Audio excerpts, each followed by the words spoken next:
சூரி என்ன கைதுக்க காணோம்?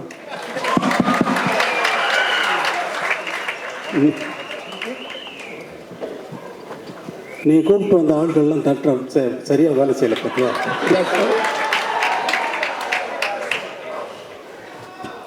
சார் எல்லாமே என் அன்பு தம்பிகள் தான் சார், அன்னைகள் தான் சார். அப்போ உன் பேரை சொன்னவொடனே ஏன் கைதட்டில் விசில் அடிக்கல? இல்லைங்க சார், அது நீங்கள் பேசுகிறப்ப குறுக்கிடக்கூடாதுன்றதுக்காக அமைதியாக இருக்காங்க சார். இப்போ எத்தனை படத்தில் நடிக்கிறீங்க? எத்தனை படத்தில் கதாநாயகன் நடிக்கிறீங்க சார்? இப்போ 3 படத்தில் நடித்து முடிச்சிருக்கீங்க சார். எத்தனை படத்தில் கதாநாயகனாக நடிச்சுக்கிட்டு இருக்கீங்கன்னு கேட்குறேன். கதை நாயகனை அடுத்து 2 படத்தில் நடிக்க போகிறேன் சார். 2 படத்தில் நடிக்க போகிறேன். கதாநாயகனை உன்னை ஆக்குனதே வெற்றிமாறன் தான். காமெடி தானே